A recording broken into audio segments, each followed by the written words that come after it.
dès qu'on parle d'économie, tout le monde reste là, évidemment. Ah bah oui, franchement, vous êtes comme ça. Dès qu'on parle d'argent, vous restez avec nous. Cela dit, vous avez raison. Quand on voit que le pouvoir d'achat, on va dire des Français, mais voilà, de tous les citoyens de ce monde est en train de fondre. Dès qu'on peut essayer de gratter quelques euros de ci, de là, on ne dit pas non, Jérôme. Bonjour Bertrand Germain. Bonjour Jérôme. Bonjour Bertrand. Bienvenue sur le plateau de Tech Hebdo. Vous êtes CEO de Sherpa avec un C. Sherpa, une application mobile pour surveiller tous les abonnements qu'on a tous, parce que c'est vrai qu'on est maintenant dans une ère d'abonnement. On souscrit peut-être parfois un peu vite, après on ne sait plus où on en est en fait. Exactement. Mobile et web d'ailleurs, puisque j'y suis là. Oui, effectivement, on n'a pas encore développé la version mobile, on est sur le web, mais donc effectivement plutôt avec un design qui est destiné au mobile quand même. D'accord. Effectivement, vous avez raison, on souscrit des abonnements et puis on les oublie. Et il n'y a pas de honte à ça, on est très nombreux à être comme ça. On les oublie, mais le problème c'est que pendant longtemps on s'en rend un peu compte. 3 euros par-ci, 6 euros par là, voilà, etc. Un petit tarif d'électricité qui augmente sans qu'on l'ait vraiment vu passer, une facture de régularisation qui tombe, et là, ça coince et ça commence à faire un peu mal. Voilà ce qu'on essaie de résoudre comme problème. Alors, comment est-ce que vous le résolvez ? Alors, tout simplement, vous prenez tout à votre charge. Oui, exactement. On est très généreux. C'est très sympa, c'est tout à votre honneur. Oui, cool. Tout à fait. Oui. C'est vraiment une bonne idée. Plus sérieusement. Non, plus sérieusement, en fait, on part du principe que tout ça se produit en fait, parce que tout simplement, chaque consommateur que l'on est, on a beaucoup de mal à aller passer notre temps à surveiller ces sujets. On trouve ça très peu intéressant, c'est chronophage. On n'y comprend pas grand-chose, c'est souvent même assez opaque. Et donc, en fait, on a développé une techno qui fait ça à la place du consommateur. C'est extrêmement simple. On vient simplement en fait analyser un document, une facture, un échéancier, et c'est à partir de cet élément qu'on va en gros profiler votre mode de consommation et votre tarification. Et puis à côté de ça, on regarde le marché en temps réel, en continu, et on confronte constamment votre situation par rapport au marché. Alors, c'est pour voir si on a des abonnements adaptés à nos besoins, c'est ça l'idée ? Alors, il y a deux idées à ça. La première, c'est est-ce que effectivement vous consommez ce que vous payez ? Ça, c'est quand même un élément qui est hyper important, parce que peut-être que vous êtes suréquipé.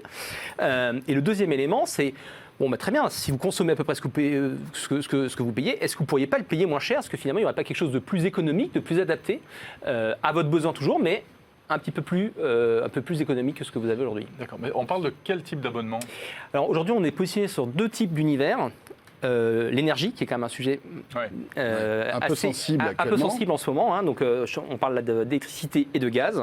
Et puis ensuite, tout ce qui est télécom, donc tout ce qui est box internet et forfait mobile. C'est globalement les abonnements que vous allez retrouver à peu près partout, dans tous les foyers. C'est vite des budgets qui peuvent représenter quelques milliers d'euros par an pour un foyer, une famille. Ah oui, bien sûr. Oui, parce qu'en fait, vous allez cumuler un peu d'électricité, un peu de gaz, d'Internet, 3-4 forfaits mobiles. Si on ne fait pas attention, exactement. Ça coûte cher. Et donc, c'est ce qu'on appelle des dépenses contraintes. Vous n'avez pas trop le choix, vous êtes obligé de les avoir, parce que c'est compliqué de ne pas consommer ces services.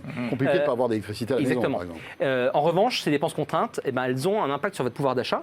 Et donc, on a probablement moyen de pouvoir les optimiser un petit peu et d'aller donner du confort à notre utilisateur. Donc si vous détectez que je paye trop cher mon électricité, vous allez me suggérer de changer d'opérateur, c'est ça ? Oui, exactement. Mais on va toujours vous dire ce qu'on pense. C'est-à-dire que même si on pense que votre truc est bien, on va vous le dire. Et ça, je pense que c'est déjà une grosse valeur. D'accord. Parce qu'en fait, comme on est tous un peu perdus en tant que consommateur, le fait de se dire, OK, là, je suis à peu près correctement servi, je suis bien équipé, c'est bien. Donc, vous ne poussez pas la conso, quoi. Vous n'êtes pas là. Enfin, il y a aussi une partie de conseil. Il y a une partie de conseil, effectivement. C'est importante. De conseil, et en fait, on sait très bien que, en fait, en réalisant cette démarche de conseil, dans la mesure où on continue à veiller ensuite sur votre contrat, ce qui peut être vrai aujourd'hui n'est pas forcément vrai dans 3 mois. Je peux vous avoir dit qu'aujourd'hui, c'était OK, et puis dans 3 mois, là, vous allez récupérer mes datas et de temps en temps me dire, recevoir un mail ou je sais pas quoi. Je vais vous notifier en disant, là c'est bon, ou là, attention, là.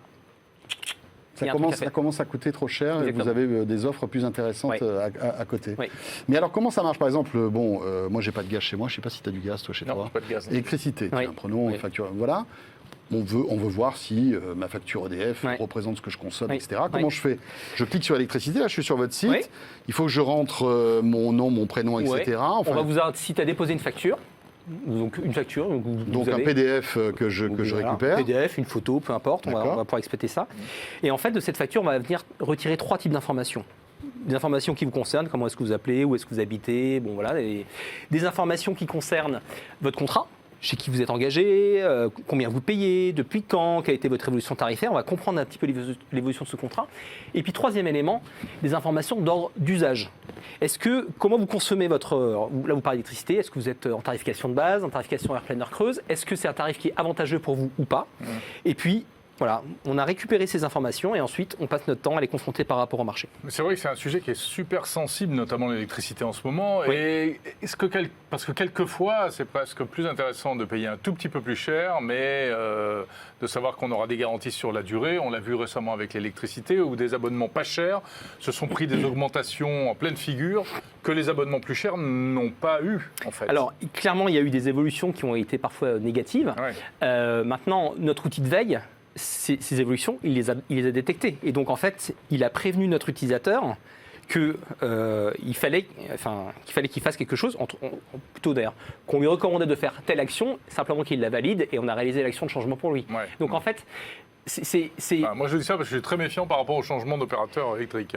Mais en fait, vous avez une réaction qui est tout à fait classique en tant que consommateur français, parce qu'effectivement, on se dit, bon, bah là, finalement, ça va à peu près, je suis à peu près couvert. Mais si vous pouvez aller gratter 5 à 10% de votre facture mensuelle, tout simplement en étant un peu plus optimisé, et néanmoins surveiller pour essayer de s'assurer que quand il y a un changement qui se produit, vous ne se faites pas impacter. Juste revenir en arrière. Voilà, c'est quoi votre modèle économique? Alors on utilise un modèle économique de courtier digital. Donc en fait, on est rémunéré par les opérateurs, donc par les fournisseurs chez qui vous allez donner un client. Donc vous avez intérêt à pousser tel ou tel abonnement? Non, en réalité, aujourd'hui, en fait, notre algo, il score 7 paramètres. On essaie de l'expliquer de manière assez transparente. Dans ces 7 paramètres, il y a un paramètre qui est la rémunération que nous, on touche sur le contrat dont on vous a parlé. Mais il y en a 6 autres qui vont être votre économie à vous, la qualité de service, la pénibilité au changement, enfin bref, tout un tas de paramètres qui font que, en fait, on va toujours privilégier l'intérêt de notre utilisateur par rapport au nôtre. Pourquoi? Tout simplement parce qu'on sait que sur la durée, une fois que vous nous avez donné un contrat, vous allez nous donner d'autres contrats et que même si on n'a pas gagné d'argent... Donc il faut gagner la confiance en fait, des clients. Oui. On peut économiser combien en moyenne si on cumule l'électricité, la box Internet et le mobile? On a une idée ou pas? Oui, on arrive vite à plusieurs centaines d'euros. On passe largement les 500-600 euros par an. C'est incroyable, hein? Ouais. Avec les mêmes qualités de service. En fait, vous êtes sur un marché où vous avez systématiquement tous les fournisseurs ont des offres d'appel donc qui vont vous donner de la promo en tant que nouveau client. On a théorisé ça sous la logique de taxe de fidélité, c'est-à-dire que plus vous êtes fidèle finalement à un opérateur, plus vous allez payer cher votre service. Voilà. Ça s'appelle Sherpa. Donc alors, ça devrait être l'inverse. Exactement. Merci beaucoup Bertrand Germain. Et bien voilà, avec ces petits conseils pour augmenter notre pouvoir d'achat, ce Tech Hebdo se termine, Jérôme. Oui, on se retrouvera, je crois bien, la semaine prochaine. Et oui, et je crois bien que ce sera la dernière de la saison. Donc sort ta plus belle chemise, bleu clair comme d'habitude.